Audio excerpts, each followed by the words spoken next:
Mayong buntag sa tanan mga igsoon. Happy Earth Sunday. Maka-feel ba ta nga sa ulog tag inaron? Ha? Igang, no? Happy ba pugta nga magsaulog ta aning Earth Sunday nga mao gini ang ato ang kuan ba? Gipuy-an. Dayon balik mo kada tuig rin kita wag inani Earth Sunday din abot og ato bagay puning gi kana bang kinasing-kasing bagid nga pagkuan pag sa ulog nga mura bitaw og Pasko murag bagong tuig murag birthday nato maka-feel ta ana nga mag Earth Sunday ta. Oh. Dayon ngano man nga magsaulog kita niini no mahimo pag unato ng pag-ayo aning kalibutana nga aska mang daghan patagwa na nabalaan aning kalibutana no.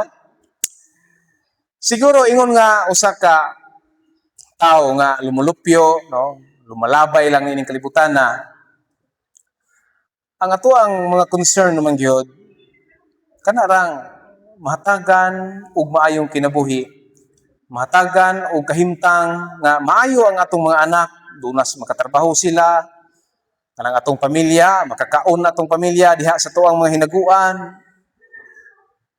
Dayon inighuman natong pamahaw, maghuna-huna na puta kung sa sudanon pagpaniudto, mao ra gyud na ang ato ang kinabuhi, no? Dayon aha na puta mangita og kwarta kay tuwa na puy utang ga sunod na putong ang kolektor og lending, no? Manawag na po dito kay ano po tayo ihatag ana dayon palit og tambal sa mga maintenance na to no? Palit diaper mga bata gatas mga grocery dayon lahi pa nang natay mga tuition sa mga estudyante to ato na eskwela tong toy siliman toy imyo toy atong mga university no nga dagko daghan pa kayo tag concern makahimo ka tag ayo aning kalibutan.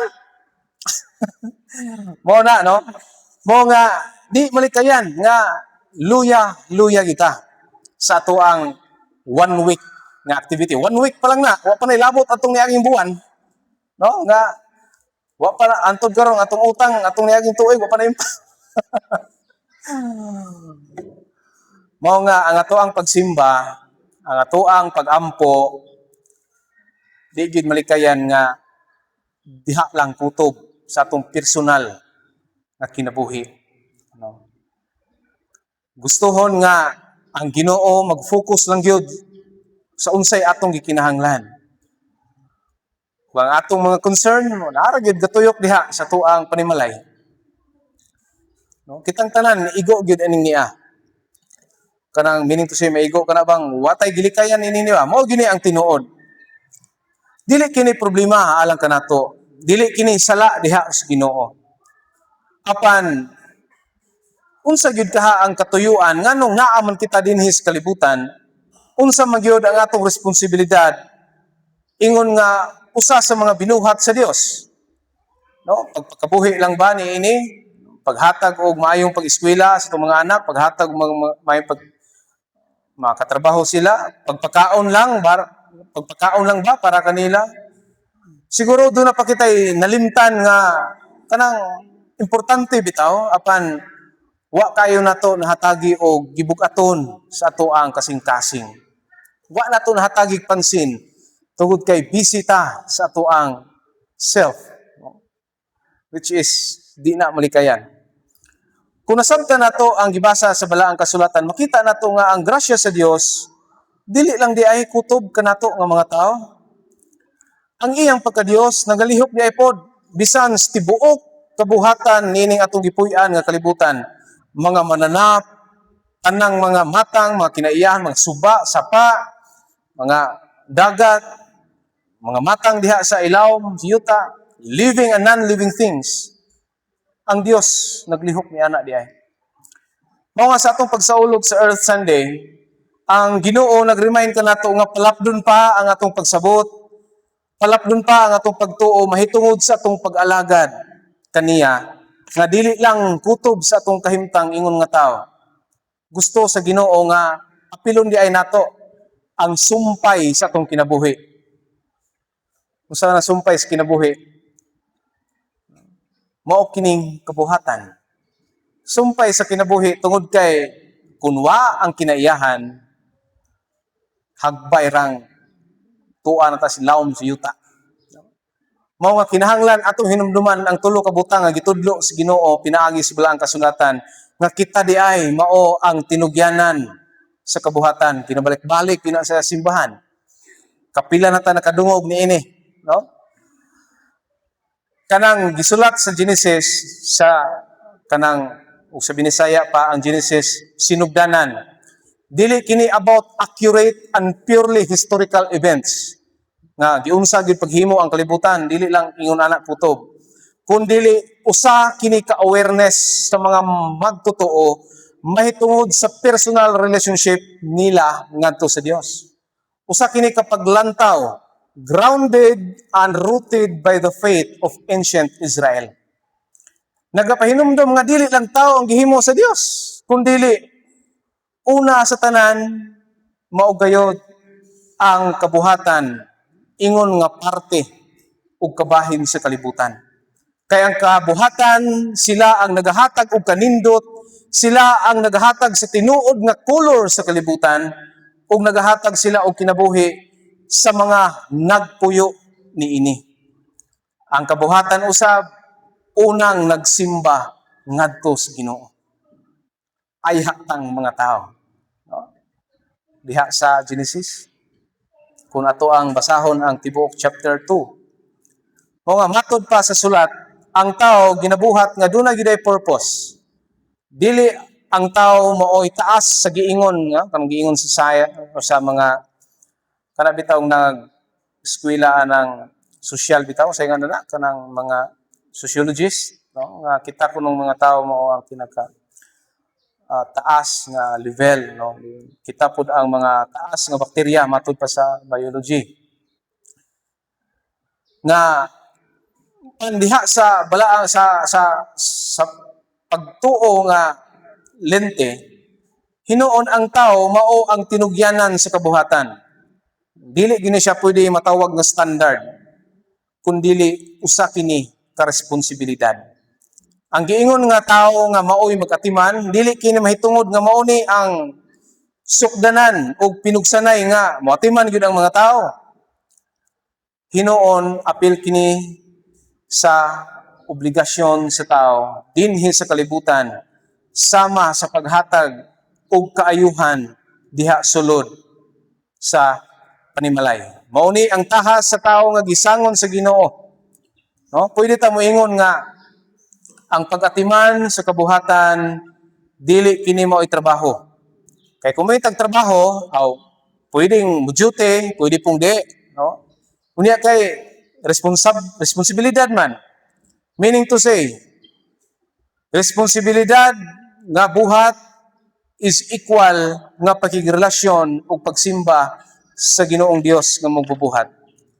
Ang Buddhism or ang Hinduism ingon nga pareha sila og sa historya nila pareha maging sila og kanang gikanan, murag pamilyar pud kay na sila og mga pagtulunan sa ilaang pagkarelihiyon. Mao ni ang pinaka paborito. Ganahan ko ani niya nga mga relihiyon na, no? Tungod kay dili sama sa ato ang pananaw ba nga kita nagtan-aw ta ang kitang mga tao kita gyoy murag dominante sa kalibutan. Kita gyoy mas higher diha sa mga iring, mga mga kahoy. Ang pinakanindot sa Buddhism and Hinduism kay pareha sila nga ang earth is equal sa ilang kinabuhi.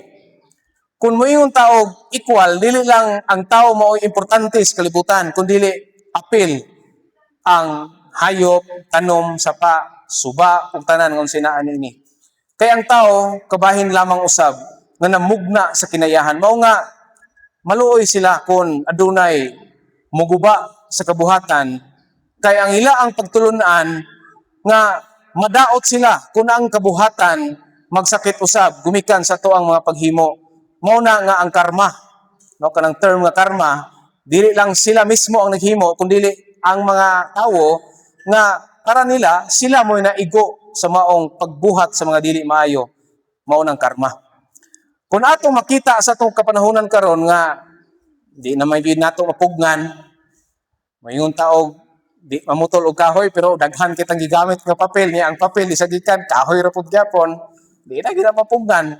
Napay gyud mga kumpanya ron kada tuig bag-ong sakyanan, no? Bag-ong nga mga latest nga mga mahalon nga mga cellphone, no? Unsa pa diha? Mao nang naano ang polusyon, no? Dayon murag nangaguba na ng mga mga bungtod, gipang himuan ng dalan, dayon mga gipang buhuan, mga yuta gipang buhuan kay tuoy mga gold, usa mga minerales nga dito. Gipamutol ang mga wild trees kay ligon himuon og mga furniture, dayon mga mahal, no? Dayon mga sagbot panglabay sa asa, no? Maka-cause og toxic gas dagat, maka-cause og pagbara sa ginan sa tubig mo nang naibaha. Kitang mga tao kanunay nalimot kita or wala na ta nag-function as stewards of God.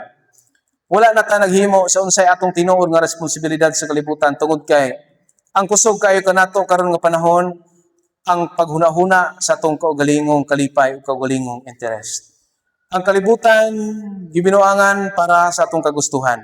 Apan wa ko mag-ingon nga mobalhin ta og Buddhist o Hindu. Hinaot pa nga taliwala nga murag wala nay nagatiman sa atong kalibutan karon. Naapaunta sa atong kasing-kasing ang word nga nagikan sa balaang kasulatan, pag-atiman ug magbalantay sa kalibutan.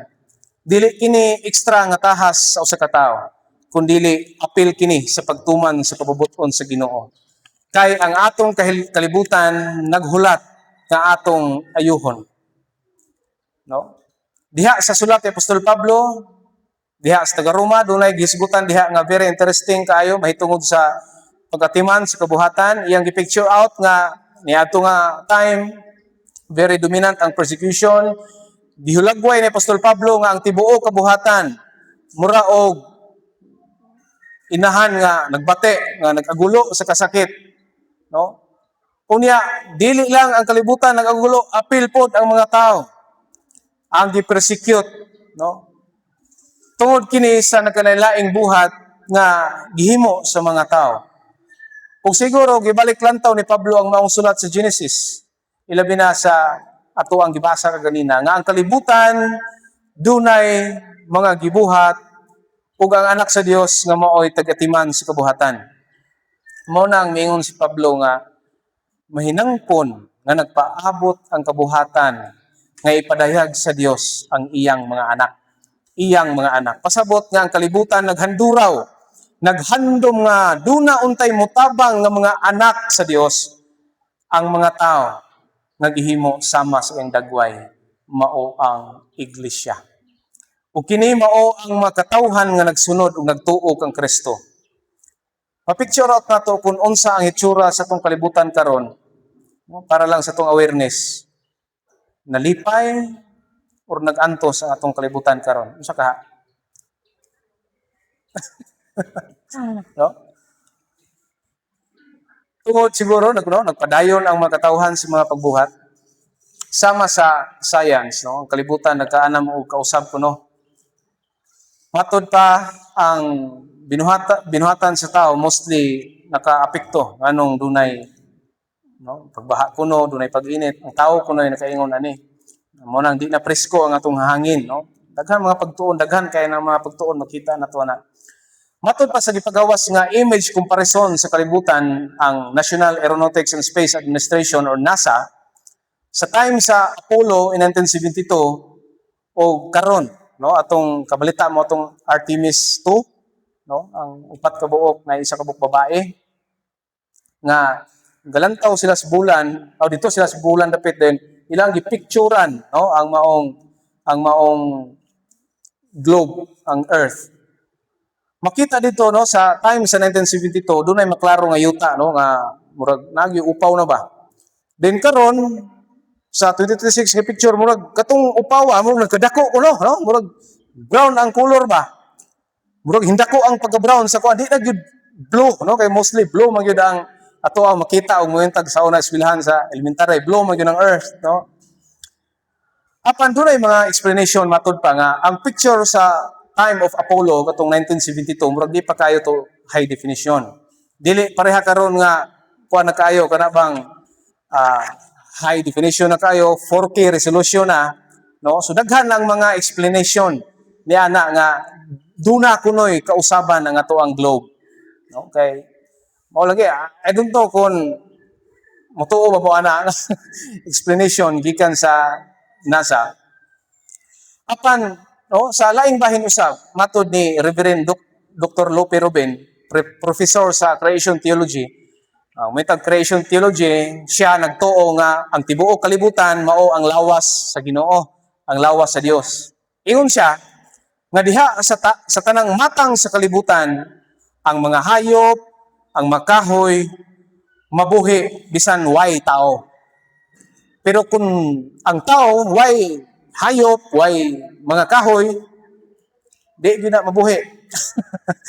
No? Mo ingon niya.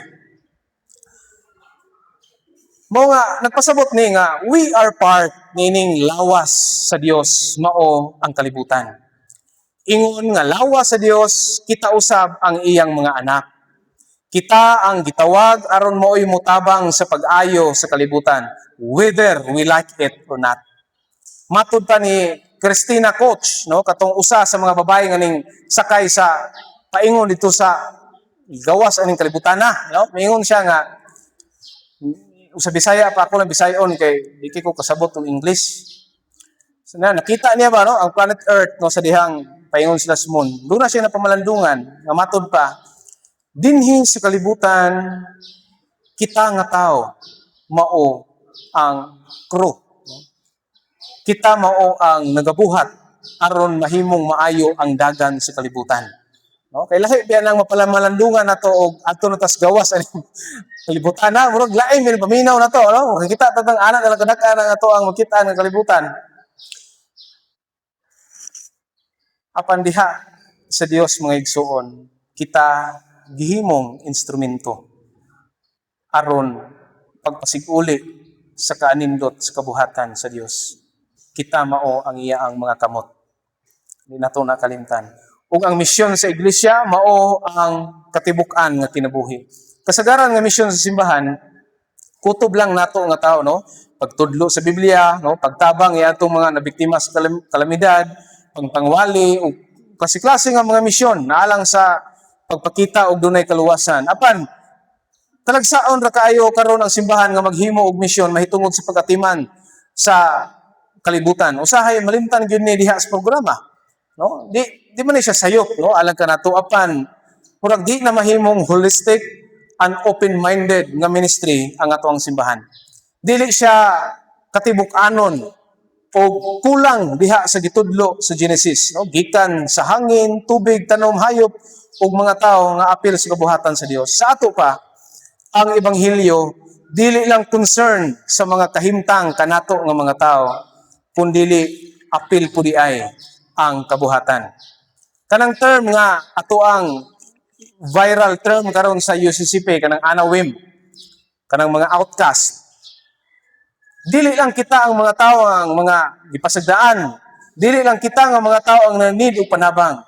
Dili lang kita ang sinalikway kundili siguro lakip na ang ato ang kahimtang sa kalibutan. Kung nagatuo kita nga ang Dios mahigugmaon sa kalibutan, naa ang pag-atiman sa kalibutan nga dunay paghatag ug pagrespeto niini.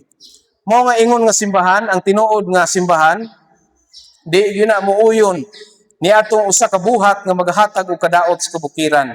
Makahatag og kadaot sa kakahuyan ug ingon man sa panginabuhian sa atong mga kaigsuonan nga naa diha sa dagat ug sa bukid.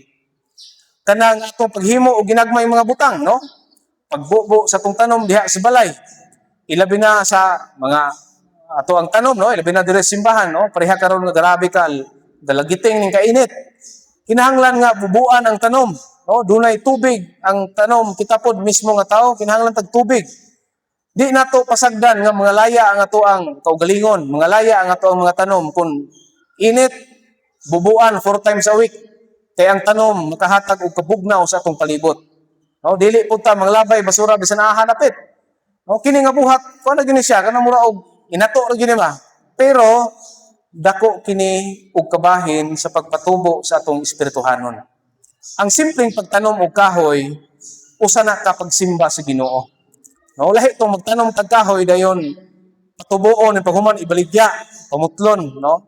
Ang mas maayo maghimo ta og ginagmayng lasang ba, no? Aron mabati nato ang kabugnaw panahon sa kainit. Importante kini nga buhat ingon nga usa ka simbahan. Mao nga mas maayo gito magbutang tag program with the coordination from LGU.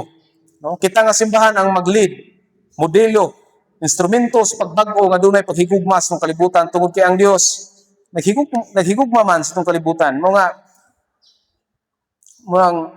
usahay, no, mamalimtan jud ang ato ang pagpakabana diha sa tuang kalibutan. Ug kini maoy hagit ka nato karon. Apil usab ang ato ang makabaton-unan kabataan nga masabtan unta nila nga ang pagsimba sa Ginoo dili lang mahitungod sa personal na kinabuhi, kundi apil usab ang pag-atiman sa kalibutan. Usa kini paagi sa tuang pagtahod ug pagrespeto sa atong Ginoo. O kini mao ang misyon, usa sa mga misyon nga gisangon sa atong simbahan. Mao nga ang panawagan sa Dios, nagpahinumdum kanato nga ang tao gitugyanan dili lang sa pagkinabuhi para sa kaugalingon, kundi pag-atiman, pagpanalipod sa tibuok kabuhatan sa Dios. Kay ang kalibutan daw nag-agulo tungod sa atong pagpasagad ug sobra nga pag-abuso sa kinaiyahan. Mao nga ang simbahan gitawag sa usa ka misyon sa kaluwasan sa kalibutan, mao ang pagpag-ayo, pagpanalipod. Kay ang pag-atiman sa kabuhatan mao usab ang tinuod nato nga pagsimba sa Dios nga magbubuhat, manunubos ug magsasangkap sa langit ug sa yuta. Amen.